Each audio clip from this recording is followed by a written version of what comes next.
Bonjour à tous, je suis Gilles Mention, je vais vous souhaiter un très bon dimanche et une très bonne pleine lune en Lion, cette lune de passion, hein, elle est très belle dans le ciel, on peut la voir. L'autre jour j'étais dans une invocation, il y a des invocations qui sont je suis l'amour, je suis la lumière, je suis l'infini, je suis connecté à tout ce qui est. Et bon, c'est des informations qui ancrent, même si on ne comprend pas pourquoi, ça nous ramène sur notre centre. Et l'autre jour j'étais dans une invocation. J'étais dans une invocation et je suis connecté à ma présence je suis. J'allais dire ça mentalement, invoquer cette invocation, et ma présence je suis m'a censuré pour me dire, au lieu de dire je suis connecté, je suis ma présence je suis. Je suis qui je suis. C'est-à-dire qu'il faut arriver à accepter que nous sommes déjà la plus haute partie de nous-mêmes. Et au plus on arrive à comprendre ça, au plus le reste va lâcher prise. Hein. Donc je voulais venir discuter de cette idée. Je disais aussi dans la vidéo anglaise, il y avait cette carte qui était sortie sur le pourquoi. Le pourquoi, c'est important, le pourquoi des choses. Dans le film Matrix, il y a un caractère qui s'appelle le mérovingien. Il y a l'équipe de Neo qui vient et dit non, tout est à propos du choix. Et il lui répond non, c'est pas vrai. Tout est à propos du pourquoi, la cause et l'effet, savoir les tenants et les aboutissants. C'est là où donc il y a toute cette compréhension. Hein, et euh, Et donc, voilà, je vais tirer quelques cartes, discuter deux, trois idées. Je me demande si je ne vais pas segmenter ces vidéos pour les faire un peu plus courtes, pour pouvoir discuter, pouvoir plus facilement trouver les sujets qui sont abordés. Bon, cette fois-ci, je vais continuer sur mon discours sur le format traditionnel. La plus haute sagesse pour nous aujourd'hui, c'est les relations karmiques. On a tous des connexions qui font qu'on est complémentaires et qu'on se relaie karmiquement. Ce que l'on doit comprendre, c'est les arbres, c'est être bien ancré dans le sol, c'est grandir, c'est être connecté à cette conscience des arbres. D'ailleurs, c'est assez marrant parce que je regardais un documentaire, c'était sur Arte, et je sais depuis toujours que les arbres, il suffit qu'ils demandent à la nature de la pluie pour qu'il pleuve, mais les scientifiques ont découvert que quand les arbres manquent de pluie, ils arrivent à créer cet aérosol, c'est des particules qui se dégagent de leurs feuilles, qui partent dans l'atmosphère, et il y a des particules d'eau qui s'accrochent à ces aérosols et ils s'accumulent en nuages et petit à petit quand ça devient trop lourd la pluie tombe, donc ils ont le pouvoir, ils ont ce pouvoir de faire tomber la pluie. Et puis il y a les acacias aussi qui se défendent en Afrique contre les grands herbivores, hein, qui préviennent toute la nature. Attention, il y a des éléphants qui arrivent, attention, il y a des girafes qui arrivent pour rendre leurs feuilles incomestibles. Les arbres sont très intelligents. Là, ce que l'on doit faire, c'est la confiance et la foi. Et l'aboutissant, c'est l'orphelin, c'est trouver notre place dans le monde, se reconnecter à notre source. Et pour ça, même si des fois on peut se sentir déconnecté, il faut avoir le courage de la chevalerie. C'est la chevalerie, c'est être sans peur et sans reproche, avoir le courage de défendre ses valeurs et de se tenir prêt pour les choses qui arrivent. C'est intéressant, c'est que mes guides, des fois il y a des guides, des gens dans le monde spirituel, quand on est connecté télépathiquement, qui me parlent en anglais, mais à présent je suis, me parle toujours en français, j'ai remarqué ça. On va pouvoir commencer à rentrer plus en conscience de ce qu'est notre corps astral. Le corps astral, c'est le corps des désirs, c'est un corps extra-corporel qui complémente l'âme, c'est-à-dire que c'est l'immortel, éventuellement on va pouvoir se retrouver à l'intérieur, l'âme et le corps astral pourront se retrouver, c'est-à-dire que l'immortel, si on est un homme, l'immortel est une forme féminine, si on est une femme, l'immortel a une forme masculine, hein. C'est quelque chose, c'est une rencontre, c'est ce que Dieu appelait la sexualité sacrée, la sexualité divine, quand l'âme et le corps astral se rencontrent et s'harmonisent.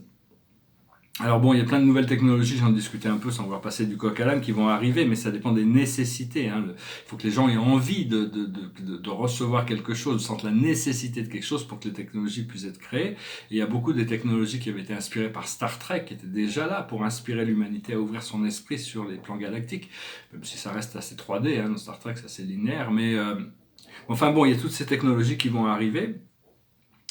Et je veux aussi dire, bon, les maîtres ascensionnés, on peut les appeler, hein, il y a des milliers et des milliers de maîtres ascensionnés, c'est l'aristocratie spirituelle de l'univers, c'est ceux qui sont ascensionnés dans les plans angéliques, alors que les anges, les archanges sont aussi des êtres ascensionnels, mais ils viennent de beaucoup plus haut, leur sagesse n'a pas été obtenue par l'expérience, comme les maîtres ascensionnés ou comme nous, mais elles ont été données au départ pour pouvoir assister ceux qui sont dans ce procédé d'ascension.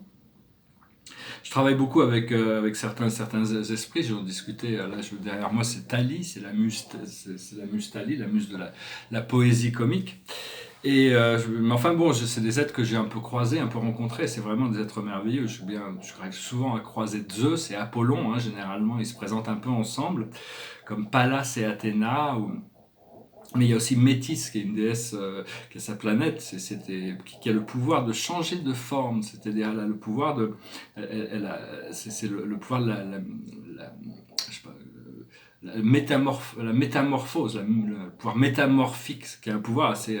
Métis, c'est un peu le complément féminin de Métatron. Hein, c'est des êtres de lumière qui vivent dans les plans supérieurs.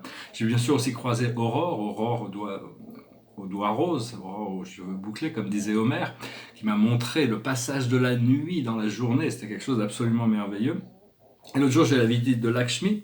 Lakshmi, c'est une déesse qui amène l'abondance et la prospérité. C'est toujours agréable. Je vais parler de la Lune, mais c'est un peu délicat. La vraie histoire de la Lune, c'est quelque chose d'assez complexe. Je reviendrai certainement dessus plus tard.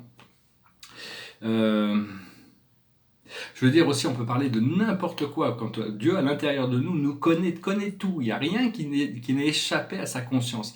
Donc vous pouvez discuter de n'importe quoi avec votre guide intérieur. Hein. Dieu est conscient de toutes les choses et il a une vision beaucoup plus intégrée sur même toutes ces choses qui peuvent se passer à l'intérieur ou à l'extérieur de nous. Actuellement, on a un Dieu dans la société, c'est l'argent. L'argent, c'est Dieu. Hein, dans la société actuelle matérialiste, l'argent, c'est Dieu. Parce que l'argent nous procure du pouvoir. Donc on vit dans une plutocratie, une oligarcho-plutocratie, une société qui est basée sur le pouvoir, qui est dirigée par un petit groupe. Et Platon, dans la République, discute des modèles de société, mais il ne veut même pas discuter de la plutocratie, cette domination de l'argent, parce qu'il pensait que tout le monde serait misérable, à part quelques exceptions, ceux qui sont de la chaîne. Mais, donc il ne voulait même pas en discuter, c'est pour ça qu'il ne voulait même pas qu'Aristote reprenne son école, bien qu'Aristote soit brillant.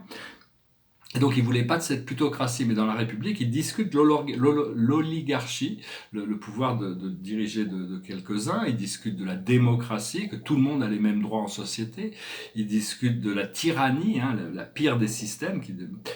Et il discute de l'aristocratie, et il discute de la timocratie, la recherche de la gloire des soldats. Mais en essence, on revient sur la République, le roi philosophe, hein, où tout le monde est à sa place. D'ailleurs, on peut dire le royaume de Dieu, c'est pas la démocratie de Dieu ou la République de Dieu, c'est le royaume de Dieu. Dieu est roi et nous sommes souverains dans ce royaume. Et donc, parce que c'est le plus haut modèle qui puisse exister, si le roi a la sagesse. Parce que la démocratie, au départ, dans cette aventure, quand Platon et Socrate ont exploré tous les systèmes de société, on pourrait penser que la démocratie est le plus haut système de fonctionnement. Mais si tout le monde a les mêmes droits et qu'on a besoin d'une chirurgie, on doit pas prendre le chirurgien le plus compétent pour nous opérer. Ça, c'est la République, c'est la méritocratie. En démocratie, on doit prendre quelqu'un au hasard pour lui donner le droit de faire ça. Donc c'est vraiment quelque chose au plus les peuples sont élevés en conscience, au plus la démocratie va fonctionner. Mais enfin, dans les domaines supérieurs, il n'y a pas besoin de ça. Tout le monde est à sa place, tout le monde trouve sa place. Et donc on va vraiment changer de modèle de société, hein, parce que toutes ces réalités sont des dominions, hein, on a donné mais on ne connaît que le monde physique, alors que le royaume de Dieu est vaste et sans limite, et tout est intégré à l'intérieur de ce système. Il y a eu de nombreuses civilisations qui ont développé des modèles de civilisation qui étaient assez avancés, mais qui étaient extraterrestres, comme Lémuria ou Atlantis. Ça, c'était des civilisations extraterrestres quand même, qui s'étaient installées sur Terre. Et parce que même les dieux grecs, les dieux égyptiens, c'était des extraterrestres très avancés qui étaient venus sur Terre. Même les Sumériens, qui étaient beaucoup plus, les Anunnaki, qui étaient beaucoup plus négatifs dans leur implication au monde terrestre. Donc voilà, je voulais juste venir vous saluer. Et donc, je vais chanter une chanson. Donc derrière moi, c'est le portrait de Tali. Et puis ici, c'est une carte du super univers d'Orvonton, hein, c'est-à-dire 100 000 univers locaux. Notre univers local est localisé ici, hein, des millions de stars, de systèmes solaires avec notre planète. Et dans ce petit point, il y a c'est un secteur mineur, il y a 100 univers locaux. Et donc ça, c'est les secteurs majeurs de la Voie lactée. Il est assez beau, hein, il est très floral, il a un petit peu côté flocon de neige. Alors je vais chanter une chanson, ça c'est une vieille chanson de Bill Withers. It goes like this. And no sunshine when she's gone. It's not warm when she's away. And no sunshine when she's gone, and she's always gone too long, anytime she goes away. Wonder this time where she's gone, wonder if she's gonna stay.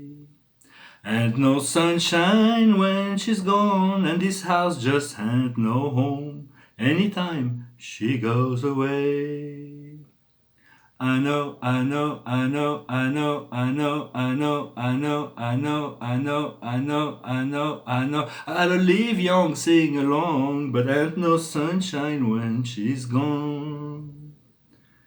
Ain't no sunshine when she's gone. Only darkness every day.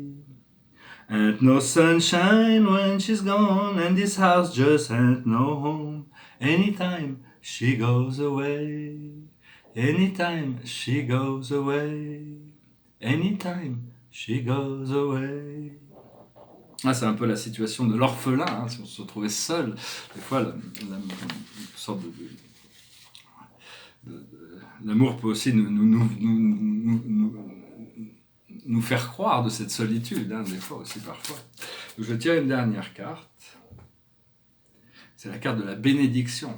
Incroyable, c'est une merveilleuse carte, un cadeau, quelque chose. C'est des cadeaux de l'univers, il y a juste besoin d'être réceptif pour les recevoir. Il ne faut pas se poser de questions si on le mérite, comment ça va venir. C'est juste, c'est quelque chose qui tombe un peu, un miracle qui arrive. Hein. Donc on est vraiment à la porte de grandes transformations. Je venais vous saluer, je vais vous passer une excellente pleine lune avec toute cette énergie créative qui flotte dans tous les qui flotte partout, hein. Donc il faut continuer à rester bien connecté et suivre votre guidance intérieure. Voilà, je vous remercie, je vous salue, je vous dis à bientôt, namasté.